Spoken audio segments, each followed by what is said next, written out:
today we are going to talk about the endoplasmic reticulum structure. Structure of endoplasmic reticulum. In the structure of endoplasmic reticulum, yesterday I told you कि ये endoplasmic reticulum के तीन main parts होते हैं, tubules, cisterna and the vacuoles, vesicles. Okay, so cisternae और parallelly arranged sac like structures, और हमने इन्हें बनाया भी था. ये न्यूक्लियर मेम्ब्रेन था, this was the nuclear membrane, and यहां से स्टार्ट होता था the cisterna of the endoplasmic reticulum. And जाते जाते मैंने यानी at the end of the lecture I told you that यहाँ पर on the surface of the या एक्सपोज्ड सरफेस ऑफ या outer surface of the endoplasmic reticulum cisterna there are small granular particles what we call as ribosomes. Ribosomes actually are the organelles which are not made of membrane, they are actually made of proteins and RNA. ठीक, so these are the ribosomes. So these are ribosomes. And when we move ahead, जब हम आगे बढ़ेंगे तो हमें पता चलेगा ribosomes are of two types. One is 70S ribosomes, where S is the Swedberg's constant या Swedberg unit, and then there is 80S ribosomes. 70S ribosomes generally पाया जाता है in the prokaryotes and in some organelles of eukaryotes. लेकिन अगर इनकी बात करेंगे तो ये वाले ribosomes 70S ribosomes हैं. Fine. Now मैं ऐसे लिखूंगा on the outer surface of endoplasmic reticulum there are ribosomes attached.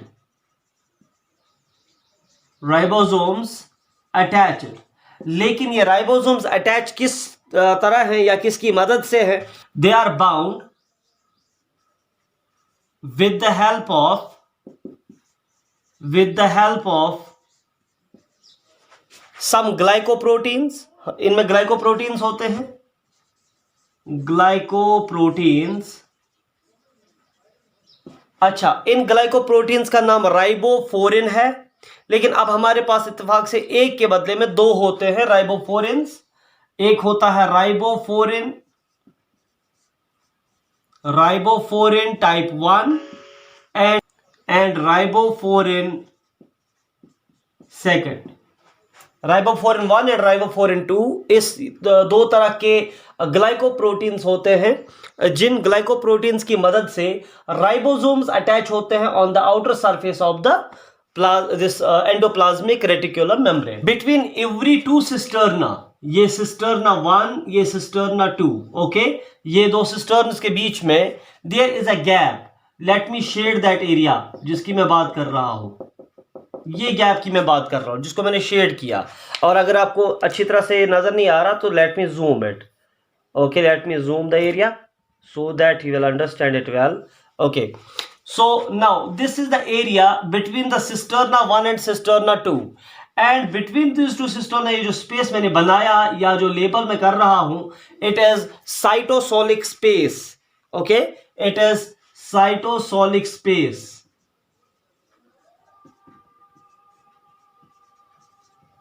It is cytosolic space. ठीक है,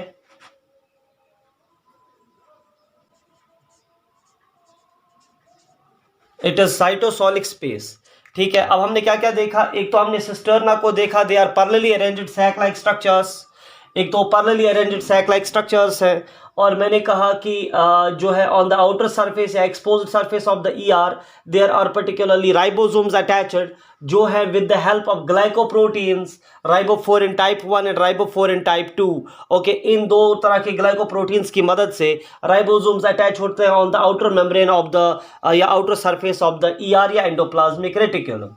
अब मैं लास्ट में बता रहा था कि ये दो सिस्टर्ना के बीच में साइटोसोलिक स्पेस है. ओके, जो साइटोप्लाज्मिक या साइटोसोल की स्पेस होती है between the two cisterna. Fine. since there are ribosomes on the surface,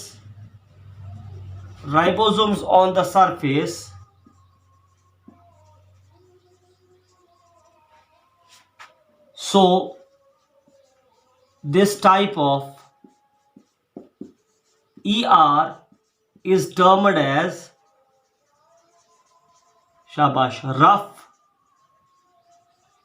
ER या रफ एंडोप्लाज्मिक रेटिक्यूलम। यानी चूंकि इसके सरफेस पे मैंने कहा there are the ribosomes on the surface, और राइबोसोम्स ऑन द सरफेस होने के साथ साथ ये जो सरफेस है ये आपको रफ दिखेगा। ये रफ अपीयरेंस की वजह से हम इसे कहेंगे ये क्या है, ये रफ एंडोप्लाज्मिक रेटिक्यूलम है। क्या है? Rough endoplasmic reticulum. Fine, okay. और अगर राइबोसोम सरफेस पे नहीं थे, अगर किसी ईआर के सरफेस पे या पार्ट ऑफ ईआर के सरफेस पे राइबोसोम्स नहीं होंगे तो वो रफ अपीयरेंस नहीं देगा, जिसकी वजह से उसे क्या कहेंगे, उसे कहेंगे smooth endoplasmic reticulum. So therefore there can be two types of endoplasmic reticulum, one is smooth and other is rough, okay, depending on whether the ribosomes are on the surface और नॉट। ठीक। Now let's talk about the tubules, another part of the ER, endoplasmic reticulum. Okay, now these tubules are irregular branching elements. अगर हम देखेंगे तो ये branching irregular elements होते हैं इस तरह से। Okay, there are branches. These are branched, irregular elements of the ER, यानी पार्ट्स ऑफ द ER को हम एलिमेंट्स ऑफ द ER भी बोलते हैं। और जो ट्यूब्यूल्स है ये कौन सा वाला पार्ट है, it is the particular irregular and branching, okay, which form a network,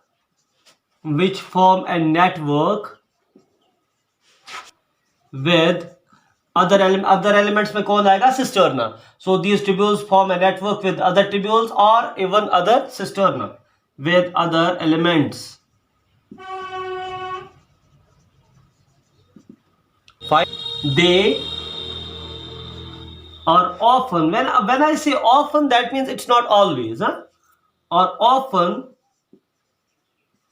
free of ribosomes. ज्यादातर इनके सरफेसेस पे राइबोसोम्स नहीं होते। So they comprise of what we call as the smooth endoplasm. मैंने पहले ही कहा जब राइबोसोम्स होंगे सरफेस पे, सिस्टर्ना के सरफेस पे राइबोसोम्स हुआ करते थे ज्यादातर, तो वो रफ एंडोप्लाज्मिक रेटिक्यूलम कहलाता था। लेकिन ये ट्यूब्यूल्स जो है most of the times tubules के सरफेस पे राइबोसोम्स नहीं होते। Therefore tubules can be considered as the smooth endoplasmic reticulum. Now let's talk about the vesicles, the third one and the last element of the endoplasmic reticulum. These are, मैंने कल कहा था spherical, these are oval और spherical। कल मैंने easy way में एक ही word use किया था spherical, but today I say they are oval or spherical structures or elements, okay, vacuole like, vacuole तो हमें पता है, so they are vacuole like elements, they are oval or spherical vacuole like elements which are often isolated,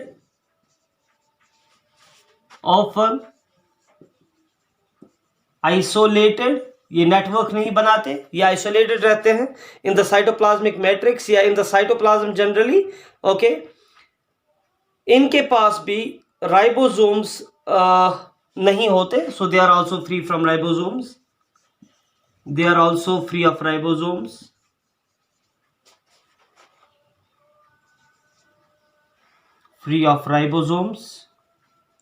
So ये जो structures हमने पढ़े, all the three elements जो है ये communicate करते हैं with one another. All the three elements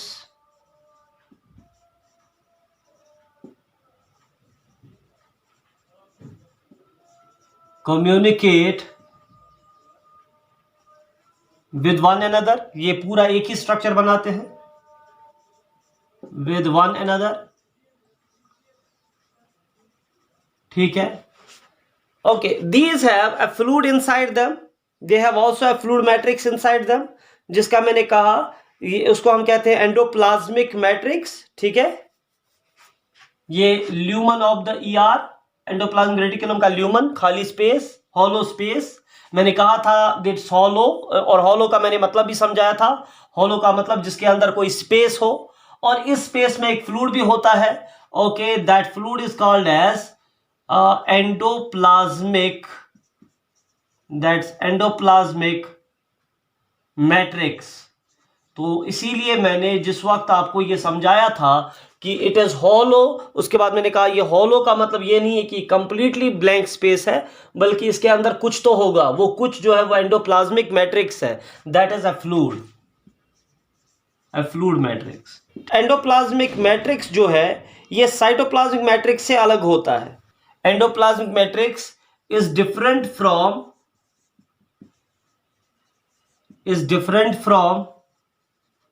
the cytoplasmic matrix या cytosol. ER membranes या membrane is continuous, क्योंकि ER की जब बात करेंगे तो वेसिकल ट्यूब्यूल्स के अलावा सिस्टर्नी की बात करेंगे. सिस्टर्नी शुरू होता है from the nuclear membrane. Cisternae शुरू होता है फ्रॉम द न्यूक्लियर मेम्ब्रेन. यहां से मेम्ब्रेनस नेटवर्क कंटिन्यूअस है, और बाद में ये सेल मेम्ब्रेन तक कंटिन्यू है. ER membrane is continuous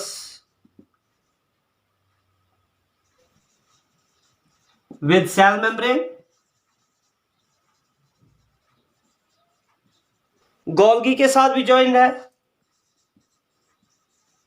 and nuclear membrane.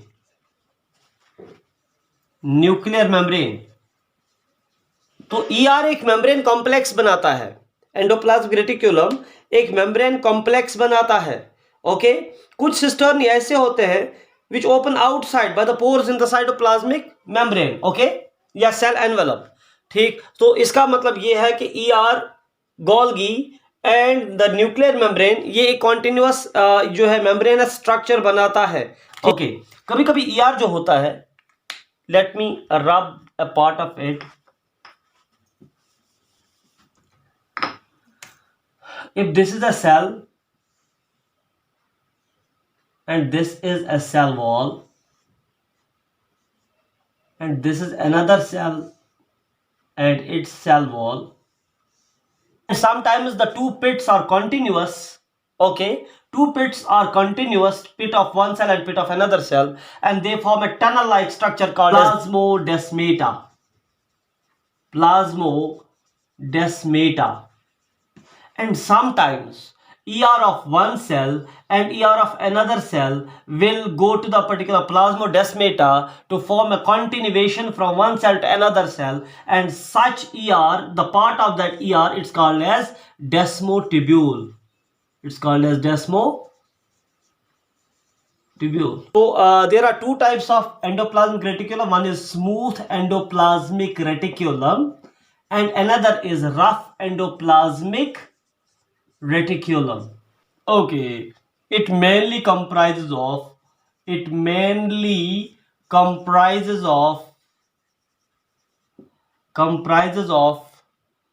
shabash tubules and vesicles. और इसमें आता है it mainly comprises of shabash cisternae. So there are no ribosomes on the surface.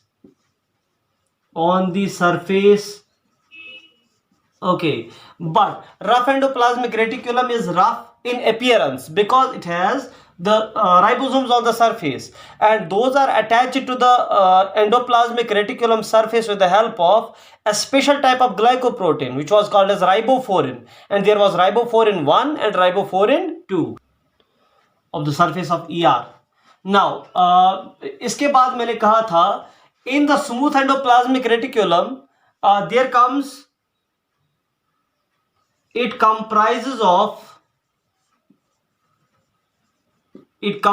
of tubules and shabash vesicles generally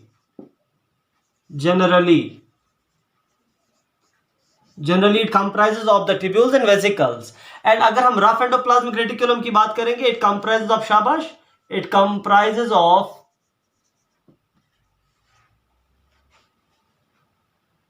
cisternae. Okay, अगर ये for example surface of the endoplasmic reticulum है, this the surface of the endoplasmic reticulum, cisternae की बात कर रहा हूं, ये cisterna का सरफेस है और यहां एक ऐसा ही सिस्टर्ना था जो इसके ऊपर था, क्योंकि मैंने कहा था these are the sac like और stack like elements of the ER, जो फॉर एग्जांपल यहां पर पैरेलली अरेंज किए गए हैं. अब मैंने कहा अगर यहां ribosome on the surface, ribosome में एक लार्जर सब यूनिट होता है और एक स्मॉलर सब यूनिट होता है. जनरली कौन सा वाला यूनिट होगा इसके साथ होगा एक लार्जर सब unit of the ribosome and smaller सब यूनिट फिर उसके साथ अटैच होगा. लेकिन प्रॉब्लम ये नहीं है, प्रॉब्लम ये है, यानी पॉइंट ऑफ डिस्कशन क्या है? पॉइंट ऑफ डिस्कशन है जब यहां से कोई प्रोटीन बनेगा, वो प्रोटीन पे अभी होगा the chain of amino acids. जब ये कोई प्रोटीन बनाएगा, ये बनाएगा अभी चेन ऑफ एमाइनो एसिड्स और कुछ भी नहीं बनेगा.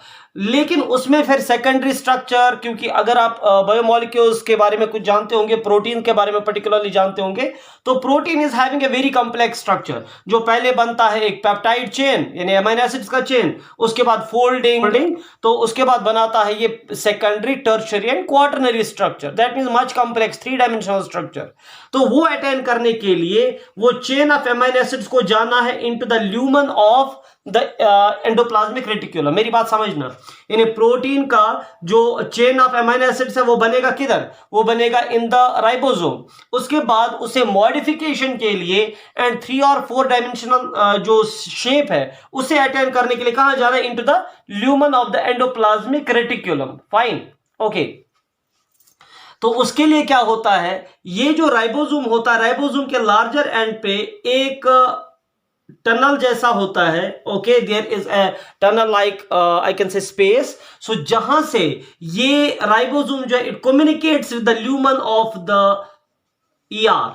सो this ribosome it communicates with the lumen of the ER through a tunnel, okay, और ए पोर. ठीक है, तो यहां पर जहां पर राइबोसोम अटैच है इस सरफेस पे, वहां पर ईआर के मेम्ब्रेन पे पोर होगा. Getting my point? सो यहां पर पहले बनेगा एक पेप्टाइड चेन, यहां पर पहले बनेगा एक पॉलीपेप्टाइड चेन. ओके, एंड वो पॉलीपेप्टाइड चेन उसके बाद जाएगा into the lumen of the ER, जहां पर उसकी फर्दर मॉडिफिकेशन हो जाएगी and coiling up and curling up and finally वो अटेन करेगा सेकेंडरी, टर्शियरी और क्वाटरनरी स्ट्रक्चर. तो ये है हमारा जिसे कहेंगे एक 3 डायमेंशनल प्रॉपर प्रोटीन, जो कहां पर बनेगा? With in the ER. तो ईआर का काम या ईआर के ल्यूमन का काम क्या होता है? ये होता है modification of the ribosomal protein, या राइबोसोम से बने हुए जो प्रोटीन्स आते हैं उनका मॉडिफिकेशन, और उनको जो है फॉर एग्जाम्पल सेकेंडरी, टर्शियरी और क्वाटरनरी स्ट्रक्चर को अटेन करने के लिए ल्यूमन का सहारा लेना पड़ता है. तो ये है why ribosomes are on the surface of ER and how they communicate with the lumen of the ER. You getting my point? So let's see the functions of the ER now.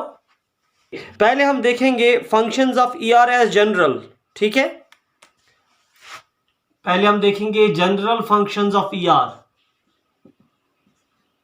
पहली चीज, पहला function जो है वो है transport of materials. Transport of materials.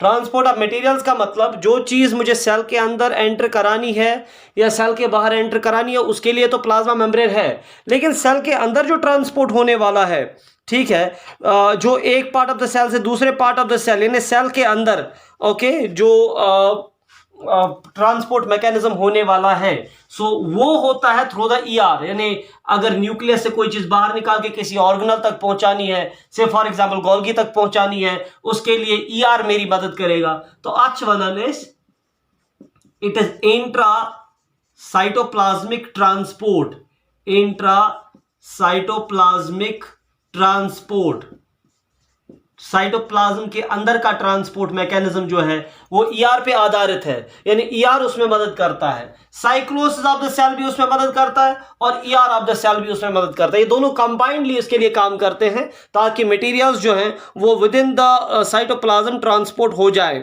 Okay, एक और important चीज है formation of desmotubules, formation of desmotubules. अब डेस्मोटिब्यूल क्या है, मैंने कल बोला था। Okay, it is the continuation of ER. Desmotubule क्या है, it is the continuation of ER. Okay,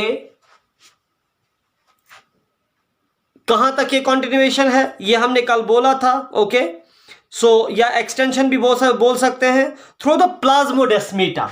it is the continuation of ER through plasmodesmata.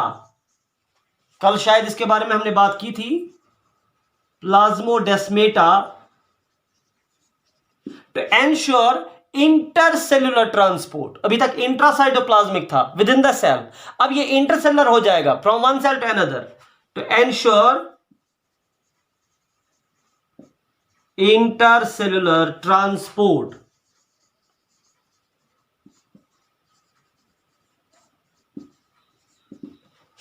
ठीक है, तो पहला फंक्शन क्या पढ़ा, ट्रांसपोर्ट ऑफ मटेरियल्स, दूसरा पढ़ा हमने फॉर्मेशन ऑफ डेस्मोटिब्यूल्स। ठीक है, ओके, तीसरा अब फंक्शन इंपॉर्टेंट ये बताऊंगा, that is support, that is support. Do you know ये जो ईआर है, not only the transport mechanism, not only the protein synthesis या modification, not only the desmotable formation, ER एक और चीज करता है, ये सेल का इंट्रासाइटोप्लाज्मिक स्केलेटल सिस्टम बनाता है, यानी internal skeleton of the cell बनाता है। जिस तरह से प्लांट सेल्स जो होते हैं उनके पास एक सेल वॉल होता है जो उसका एक्स्ट्रा सेलुलर जो स्केलेटन बनाता है, इसी तरह से एनिमल सेल्स में और बहुत सारी और सेल्स में जो ईआर होता है वो इंटरनली एक स्केलेटल स्ट्रक्चर बनाता है, okay, which supports the cell. ठीक, सो ईआर फॉर्म्स इंट्रासेल्युलर या साइटोप्लाज्मिक शाबाश स्केलेटन that supports the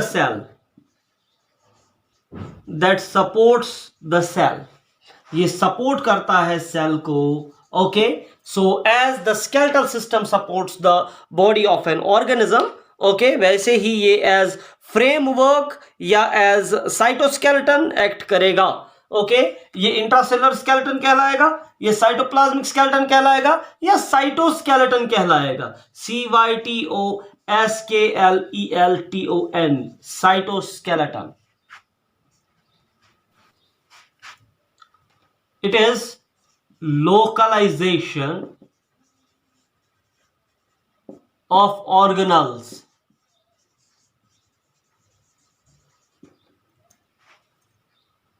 इसका मतलब होता है the organelles like mitochondria, Golgi और बाकी कुछ जो ऑर्गेनल्स ऑलरेडी होते हैं सेल में। ओके, जो भी ऑर्गेनल्स हैं सेल में, मैंने कहा माइटोकॉन्ड्रिया, प्लास्टिड एटसेट्रा, उनको स्पेशली या उनको अपनी अपनी जगह पे प्रॉपरली स्टेशनड रखना। ओके, ये काम किसका होता है, ER keeps the organelle स्टेशनड in a proper way, okay, so that उनका जो पोजीशन है वो स्टेशन रहे और वो लोकलाइज्ड रहे।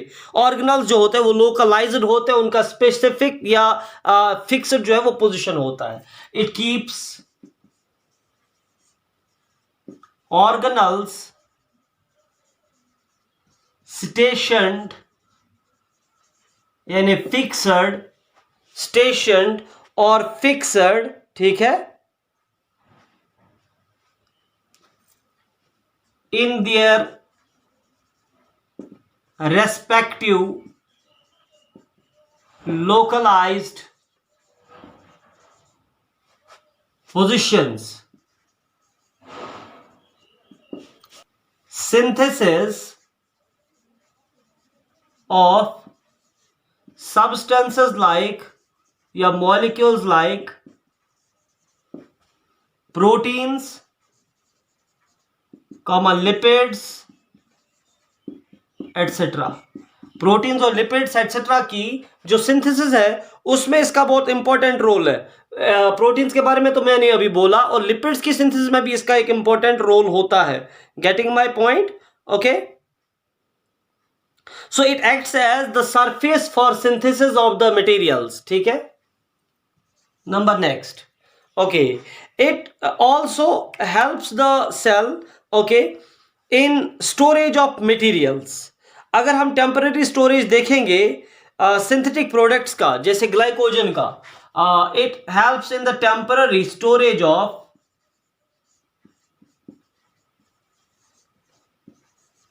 substances like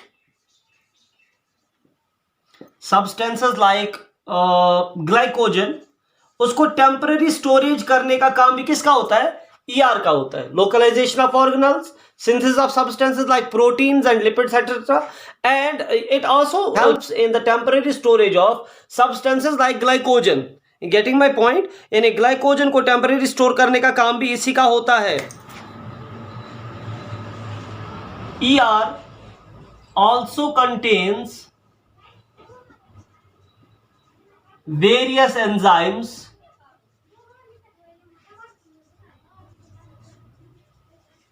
which are vital for metabolic activities. ठीक है. Important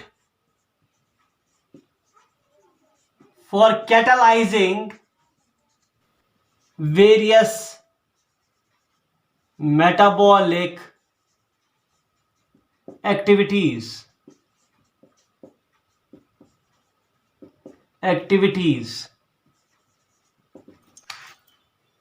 Exchange of materials. मैंने पहले ही कहा, अगर सेल के एक पार्ट से दूसरे पार्ट तक किसी भी माइक्रो मॉलिक्यूल को या मैक्रो मॉलिक्यूल को ट्रांसपोर्ट कराना है, ओके, सो साइटोप्लाज्म और न्यूक्लियस के बीच में भी अगर कराना है, ओके, वो भी कौन कराएगा? ER. सो मैं यहां लिखूंगा exchange of materials between cytoplasm and nucleus. ठीक है. तो ये एक्सचेंज ऑफ मटेरियल्स करके देगा. और भी बहुत सारे इंपॉर्टेंट फंक्शंस है, जैसे muscle contraction. It helps in muscle contract. कैसे? By aiding movement of calcium ions. ठीक है. Between lumen and cytoplasm. Lumen और साइटोप्लाज्म के बीच में जब कैल्शियम आयोन्स जो है एक्सचेंज हो जाएंगे, जब वो साइटोप्लाज्म में जाएंगे, वो हो गया एक पार्ट. दूसरा पार्ट जब वो साइटोप्लाज्म से निकल के ल्यूमन ऑफ ER में जाएंगे, तो ये जो प्रोसेसेस हैं, मैंने समझाया था कि ये दोनों प्रोसेसेस जो हैं ये हेल्प करेंगे contraction and relaxation of the muscles. तो ये है कुछ general functions of the ER. अब हम ये जो है रफ एंडोप्लाज्मिक रेटिकुलम के स्पेसिफिक फंक्शंस पढ़ेंगे और स्मूथ एंडोप्लाज्मिक रेटिकुलम के स्पेसिफिक फंक्शंस पढ़ेंगे in our next part of lecture. Okay, till then you stay blessed. So wish you all the best. इंशाल्लाह कल फिर मिलेंगे.